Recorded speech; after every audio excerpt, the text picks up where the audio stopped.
Hello students, मैं चंद्र प्रकाश स्वागत करता हूं आप सभी लोगों का। स्किल टेस्ट क्या होता है? स्किल टेस्ट के बारे में कई मैसेजेस मेरे को लगातार आ रहे थे कि स्किल टेस्ट की तैयारी कैसे करें सर, कहाँ से पढ़ें और क्या क्या चीज़ को क्या कहते हैं हमें छोड़ के जाना है, क्या चीज़ पढ़ना है, क्या थ्योरी पढ़ें कि प्रैक्टिकल पढ़ें।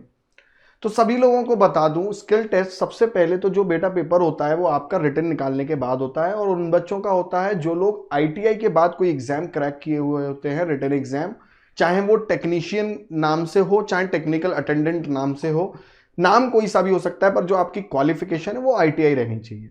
अब ये कई ऑर्गेनाइजेशंस आपका करवाती हैं स्किल टेस्ट। डीआरडीओ का अलग होता है, आरसीएफएल मतलब राष्ट्रीय केमिकल फर्टिलाइजर का अलग होता है, एनएमडीसी का होता है, बार्क लेती है, ठीक है, एनपीसीआईएल लेती है। तो काफ़ी जो ऑर्गेनाइजेशंस हैं जो रिसर्च बेस्ड ओरिएंटेड हैं, जहाँ पर रिसर्च की ज़रूरत पड़ती है, वहाँ पर ये आपका मोस्टली क्या कहते हैं होता है स्किल टेस्ट। ठीक है, मतलब जैसे यूपीपीसीएल में नहीं होगा। क्यों? क्योंकि यूपीपीसीएल में आपको ट्रांसमिशन लाइन की जॉब है, कोई रिसर्च बेस्ड या पढ़ने लायक जॉब नहीं है। मतलब जहां पर आपका आरएनडी होती है, आरएनडी डिपार्टमेंट मतलब रिसर्च ओरिएंटेड डिपार्टमेंट जहां होता है, वहां पर आपके ये स्किल टेस्ट अमूमन होते ही होते हैं। मेरे काफ़ी सिलेक्टेड बच्चों ने स्किल टेस्ट दिया है, जैसे डीआरडीओ का काफ़ी बच्चों ने दिया है, आरसीएफएल का काफ़ी दिया है, तो मैं एनपीसीआईएल का काफ़ी दिया है। तो मैं अपने वो उस तजुर्बे के हिसाब से आपको पहले चीज़ें बताऊंगा, फिर मैं लास्ट तक आप लोग देखेंगे तो बता दूंगा कि कैसे कैसे पढ़ना है, क्या क्या चीज़ आपको कौन सी बुक फॉलो करनी है। ठीक है, बात करते हैं सबसे पहले तो बच्चे जैसे अलग अलग नेचर का होता है। जैसे डीआरडीओ में ये केवल क्वालिफाइंग नेचर का होगा, मतलब आपके नंबर नहीं जुड़ेंगे स्किल टेस्ट के, पर क्वालिफाई करना है आपको, तभी आपकी मेरिट में, अच्छा मेरिट आपकी तब रिटन बेस्ड भी रिटन बेस्ड पर ही बनेगी।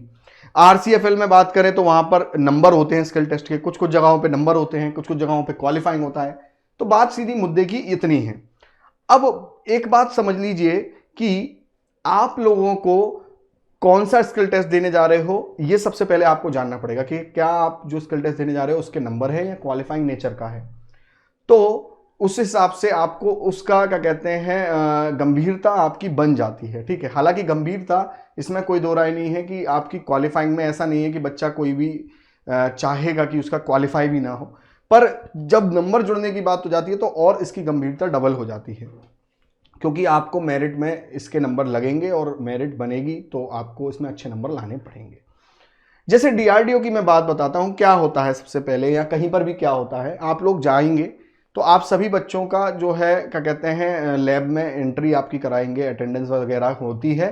फिर उसके बाद में आपको है ना कुछ कुछ जगहों पर चिट मिलती है, जैसे कि हाँ भाई तुम वाली मतलब चिट रखी होंगी बहुत सारी, तुम ये चिट उठा लो, तुम ये चिट उठा लो, तुम ये चिट उठा लो। चिट पर लिखा होगा डेस्क नंबर, तो उस डेस्क पर अपना एक कोई इक्विपमेंट रखा होगा, वहां पर जाके आपको जाना है। तो जब आप डेस्क पर जाओगे वहां ऑब्जेक्ट लिखा होगा कि ये एक्सपेरिमेंट आपको परफॉर्म करना है। ठीक है, और कहीं कहीं पे डायरेक्टली दे देते हैं कि भाई तुम रोल नंबर ये आपको ये करना है, ये रोल नंबर ये करना है, आपको ये करना है। कहीं पे चिट सिस्टम होता है, ये डिपेंड करता है, अलग अलग ऑर्गेनाइजेशन में अलग अलग होता है। और आपको ये बिल्कुल भी नहीं सोचना है कि सर कौन से वाले में कौन सा होता है, वो इतना सब चीज नहीं, वो चेंज हो जाता है, ये इतना कोई खास नहीं है, ये फिक्स्ड नहीं है, ये वहां के एम्प्लॉय के ऊपर बेस्ड होता है। तो उसमें कोई ऐसा कथित रूप से फिक्स्ड नहीं होता कि नहीं आपने यही करना है। ठीक है ना, तो इस चीज का आपको पहले तो ध्यान रखना है कि आप जाते ही वहां पर अटेंडेंस होगी, फिर आपको ऑब्जेक्ट मिलेगा, प्रैक्टिकल आपको दिया जाएगा, वहां पे ऑब्जेक्ट लिखा होगा कि भाई आपको ये परफॉर्म करना है, ये चीज करनी है।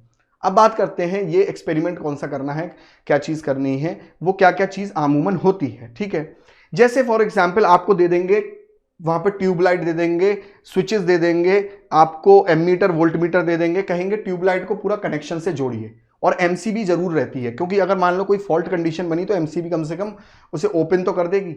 ठीक है, तो ये चीज समझ लीजिए कि स्किल टेस्ट के लिए आपको कनेक्शंस करने आने चाहिए, खासकर वो कनेक्शंस जो अमूमन घर में यूज होते हैं। जैसे ट्यूबलाइट के कनेक्शंस काफी कॉमन थे हर पेपर में, चाहे आपका डीआरडीओ हो, बार्क हो, एनएमडीसी हो, चाहे आपका एनपीसीआईएल हो, वहां आपके दो चार चीज कॉमन थी। एक ट्यूबलाइट का कनेक्शन आपका कॉमन था कि लगा दीजिए। अब वहां पे आपको एक कॉपी भी दी जाती है जिसमें ऑब्जेक्ट, आपको जो भी आपको ऑब्जेक्ट दिया गया है वो लिखना होता है, और साथ में आप एक्सपेरिमेंट का जो आपका सर्किट डायग्राम है वो कैसा बनाएंगे रफली, वो आपको बनाना पड़ता है। तो आपके जो क्या कहते हैं टीचर लोग हैं वो आपका पहले रफली सर्किट डायग्राम देखते हैं। ऐसा नहीं है कि आपने सर्किट बनाया और डायरेक्टली चालू कर दिया तो टीचर आपको चालू करने देगा, नहीं। सबको पहले हिदायत दी जाती है कि पहले आप सर्किट डायग्राम बनाइए, रफली बनाइए और हमें दिखाइए। तो जब वो रफली आपका अप्रूव्ड होता है तो आपको यहां वहां पे क्या कहते हैं वो आगे चालू करने की अनुमति देते हैं। फिर क्या होता है कि जब वो आप चालू करेंगे तो उससे पहले वो लोग आपके कनेक्शंस भी चेक करते हैं कि वायरिंग के कनेक्शंस प्रॉपरली है कि नहीं है, लूज कनेक्शंस तो नहीं है। लूज कनेक्शंस नहीं होने चाहिए, इस बात का ध्यान रखिएगा आप लोग ना। क्लियर है पॉइंट बच्चे? तो वहां पर ये सब चीजें आपकी चेक करी जाती है। जैसे अमूमन जो अब आपका देखिए इक्विपमेंट, जैसे एनपीसीआईएल में क्या था आपका, एनपीसीआईएल का बहुत टफ नहीं हुआ, वहां पर आपको इक्विपमेंट्स दिखा के बोलेंगे ये कौन सा है। करंट मेजर करो एमीटर से, वोल्ट मीटर मेजर करो एमीटर से, ठीक है। ऐसे करके क्वेश्चंस आपका पूछा जाएगा कि कनेक्शन में बच्चों बताना कितना वोल्टेज फ्लो, कितना वोल्टेज है और कितना एमीटर में करंट फ्लो कर रहा है। एक आपके पेपर में टोंग टेस्टर दे रखा था, टोंग टेस्टर दे रखा था और उससे कहा रखा था कि टोंग टेस्टर पूछी, मतलब आपसे डायरेक्टली इंस्ट्रूमेंट को दिखा के कहते थे अच्छा बताओ ये वाला इंस्ट्रूमेंट कौन सा है, किस प्रिंसिपल पे काम करता है। ये भी बात ध्यान रखना। इसका मतलब थ्योरेटिकल और प्रैक्टिकली आप दोनों तरीके से क्लियर होने चाहिए। टोंग टेस्टर दे के पूछा था आपसे कि ये प्रिंसिपल किस पे काम करता है, ये जो क्या कहते हैं एक टोंग टेस्टर किस प्रिंसिपल पे काम करता है। दूसरी चीज आपका क्या मेजर करता है, ठीक है, इससे करंट मेजर करके दिखाइए।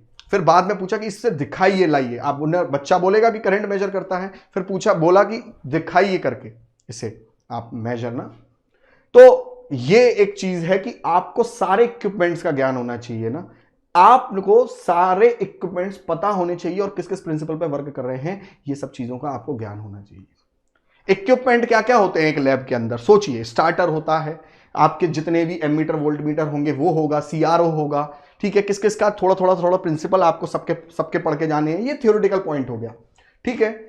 आपके कनेक्शंस की बात करें, आपको मोटर का कनेक्शन दे देगा कि ये एक आरसीएफएल में था, आरसीएफएल में 5 स्टेजेस में था, समझना। डीआरडीओ का मैंने आपको बताया कि ट्यूबलाइट के कनेक्शंस दे दिए थे, ठीक है। वहां एनर्जी मीटर भी दे दिया था, कुछ बच्चों को एनर्जी मीटर दे दिया था, क्या रहा था कि एनर्जी मीटर से रीडिंग बताइए कि कितना रीडिंग हमारा एनर्जी मीटर दे रहा है करके। ये एक बात है कि एनर्जी मीटर की रीडिंग, ठीक है। ऑफलोड, वो ऑफलोड तो करंट जीरो ही होगा, ऑन लोड करंट मेजर करना है। अगर आपके 2 बल्ब दे दिए, 3 बल्ब दे दिए, 4 बल्ब दे दिए, अलग अलग बार बल्ब दे के लोड करंट मेजर करना है कि बताइए कि जब मैं 2 बल्ब लगा रहा हूं तो कितना करंट फ्लो कर रहा है, 3 लगा रहा हूं तो कितना, 4 लगा रहा हूं तो कितना, ठीक है। ये आपसे पूछ लिया था। अगर मैं बात करूं कि आपसे पूछा जैसे आरसीएफएल की मैं बात करूं, आरसीएफएल में 5 स्टेजेस में था, 5 स्टेजेस में आपके मतलब ये स्किल टेस्ट था।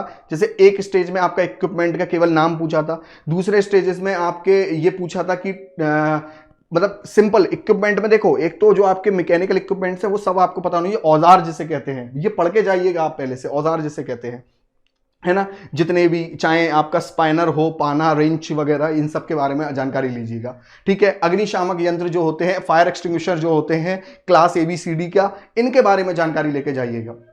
वो वहां पे ये पूछ लेता है कि इलेक्ट्रिकल फायर को बचाने के लिए कौन सा फायर एक्सटिंग्विशर लगता है, ये वहां पे बात होती है किस, और इसके अंदर कौन कौन सी गैसेज होती हैं, ये सब चीजें होती है, ठीक है। आपके इक्विपमेंट के तौर पे वहां पर रजिस्टर रखा होगा, ट्रांजिस्टर रखा होगा, कैपेसिटर, बहुत बड़ी चीज नहीं, छोटी छोटी चीज से। 5 स्टेजेस थी, आरसीएफएल की बात बता रहा हूं। एक स्टेज में केवल ये पूछा था ये रजिस्टर, कैपेसिटर, इंडक्टर कौन कौन सा है इसमें से, ये चीज। अब रजिस्टर, कैपेसिटर, इंडक्टर का ज्ञान कैसे होगा आपको कहीं ना कहीं एक चीज जान लीजिएगा, मैं लास्ट में बताऊंगा कि इसका ज्ञान कैसे होगा, कहां से होगा, ठीक है बच्चे। फिर आपका वहां पर मैगर रखा हुआ था, मैगर से आपको रेजिस्टेंस नापना था, याद रखिए, हैंड ड्रिवन मैगर था। मैगर का प्रिंसिपल पूरा पढ़ के जाना, कभी कभी सर्किट डायग्राम बना के कहते हैं कि मैगर का बनाना फटाफट से। और हैंड ड्रिवन जनरेटर पहले से आपको चालू करना पड़ेगा, हैंड ड्रिवन जनरेटर से फिर आपको रेजिस्टेंस मेजर करना पड़ेगा, रीडिंग बतानी पड़ेगी। मैगर आपका था आरसीएफएल में एक स्टेज में, ठीक है। मैं जरा थोड़ा सा लिख के लेके आ गया हूं ताकि मैं आप लोगों के लिए ना भूलूं, क्योंकि मैं जब बात कर रहा था तो मैं चाहता था कि मैं आप सब लोगों को बताऊं पूरी चीज ना, ठीक है। फिर ट्यूबलाइट का कनेक्शन करना, वो भी वहां पर था, आरसीएफएल में भी था, समझिए। ये ट्यूबलाइट का कनेक्शन हर जगह पूछा जाता है।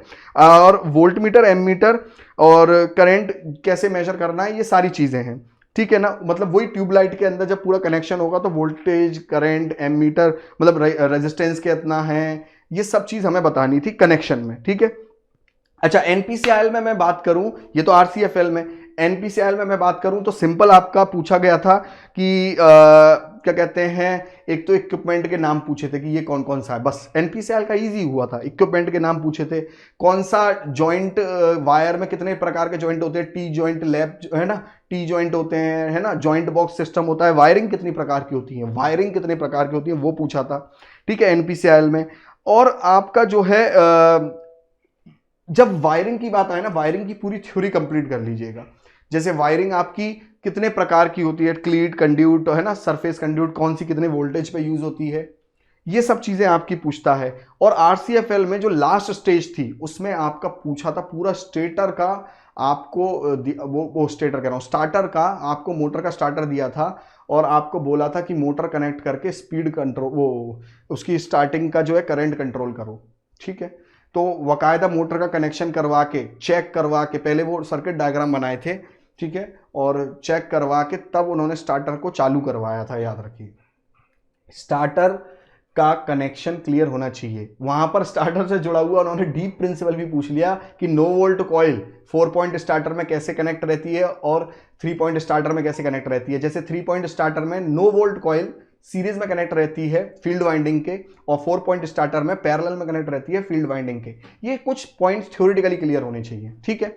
अब बात करते हैं तैयारी कैसे करनी है, क्या क्या चीज फॉलो करें सर। देखो, जितने भी प्रैक्टिकली इक्विपमेंट्स हैं, मैंने आपको जितने भी इक्विपमेंट्स के नाम लिए, ठीक है, वो सब आपको पहले पता होना चाहिए थ्योरेटिकल पॉइंट ऑफ व्यू से, और फिर उनके प्रिंसिपल्स पता होने चाहिए, ठीक है।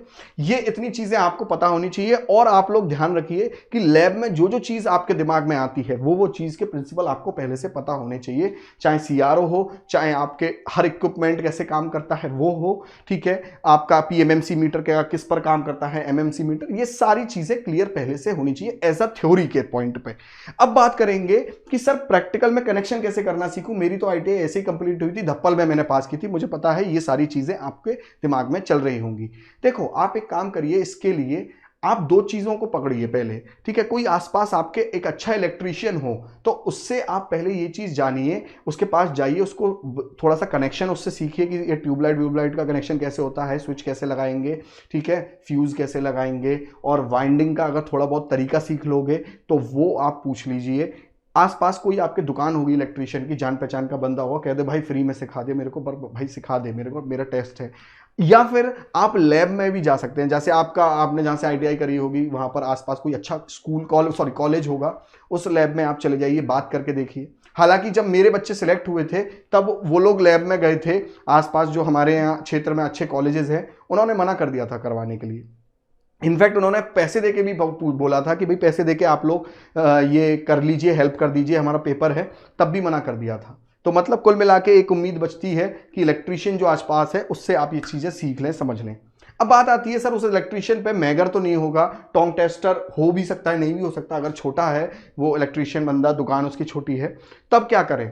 तो देखो यार, एक चीज़ समझो, इन चीज़ों को थोड़ा सा नेट से फॉलो करो, क्योंकि फिर आप क्या ही कर सकते हो, आपके पास कोई इलाज नहीं है, ठीक है। तो मेरे हालात ऐसे हैं कि मैं कुछ कर नहीं सकता, ऐसी स्थिति आपकी बनी हुई है। तो इस चीज़ का ध्यान रखिए कि आपको ये सारी चीज़ें आप YouTube से देखिए कि कनेक्शन ये टोंग टेस्टर से कैसे मेजर करते हैं, हैंड ड्रिवन जनरेटर कैसे चलाते हैं, ठीक है। तो ऐसा नहीं है कि बहुत ज़्यादा वो लोग स्ट्रिक्ट भी हो जाते हैं, क्योंकि देखो अगर मैगर आपको चलाना नहीं आता तो औरों को भी नहीं आता, क्योंकि मैगर जैसी चीज़ है ना, ये जॉब वगैरह में आपको यूज़ करवाई जाती हैं। जैसे अमूमन डिस्ट्रीब्यूशन कंपनियाँ जो होती हैं, जो आपके शहर में डिस्ट्रीब्यूशन कंपनियाँ होंगी, वो लोग इसका यूज़ बहुत करते हैं। जैसे आपके क्षेत्र में होंगी ना जो डिस्ट्रीब्यूशन कंपनियाँ, कहीं पर यूपीपीसीएल है, जैसे आगरा जैसे शहर में टोरेंट है, ठीक है, जहां मैं रहता हूं तो वहां टोरेंट है ना, और जो आपका क्या कहते हैं यूपीपीसीएल कहीं पर डिस्ट्रीब्यूशन करती है, उनके पास मैगर होते हैं, टोंग टेस्टर आमूमन होते हैं। अगर ऐसी किसी की जुगाड़ है तो वो भी वेल एंड गुड है, पर देखो मैं ये नहीं कहूंगा कि आप जरूर जबरदस्ती मतलब किसी से करें करके, और ऐसा सोचें कि मैं ये करके नहीं गया तो मैं कुछ ही कर नहीं पाऊंगा टेस्ट के अंदर, स्किल टेस्ट के अंदर, ऐसा नहीं है। याद रखिए, आपको नहीं आता तो औरों को भी नहीं उतना आता है। कोई एक आधी बच्चे की इतनी जुगाड़ लग पाती है, पर जिनकी नहीं लग पाती, यूट्यूब जिंदाबाद सबसे बेस्ट ऑप्शन है ना। ठीक है। तो उम्मीद करता हूं मैंने पूरी कोशिश करी। चंद्र प्रकाश सर आपके साथ हमेशा रहेंगे, ठीक है। आप लोग मुझे टेलीग्राम पे मैसेज करिए, जेनिक टीम आपके पास साथ हमेशा रहेगी। टेलीग्राम पर मुझे मैसेज करिए और कोई भी समस्या हो पूछिए। उम्मीद करता हूं कि काफ़ी चीज़ आप लोगों को क्लियर होगी। थ्योरी कहाँ से पढ़नी है, आप लोग अपनी ITI वाली बुकों से पढ़ सकते हैं थ्योरी, ठीक है। जैसे आमूमन मैं आपको बताऊं, एशियन की बुक आती है ITI की, ठीक है, आप उनसे पढ़ सकते हैं। और क्या कहते हैं, आपकी दुग्गल की करके एक ITI की बुक आती है, वहां से आप लोग पढ़ सकते हैं। तो अच्छा कंटेंट उनमें दिया रहता है, जिन बुकों का नाम मैंने लिया है, ठीक है। मैंने देखी हुई है, हालांकि पढ़ी नहीं है, क्योंकि पढ़ते तो हम लोग अपनी MTech BTech की बुकों से ही हैं, पर हाँ मैंने देखी हुई है, कंटेंट अच्छा था, ठीक है। तो आप लोग ये फॉलो करिए थ्योरी के लिए, और जो जो इक्विपमेंट्स है उनकी एक दिमाग में लिस्ट तैयार कर लीजिए। थोड़ा थोड़ा प्रिंसिपल आपको क्लियर होना चाहिए, ठीक है। तो उम्मीद करता हूं आपको जानकारी अच्छी लगी होगी। अच्छी लगी होगी तो एक कमेंट और एक लाइक आपका बनेगा, क्योंकि कमेंट से मुझे पता चलेगा कि क्या मैं आपको जानकारी पूरी दे पाया हूं कि नहीं दे पाया हूं, ठीक है। अच्छा महसूस होता है। Thank you and have a nice day.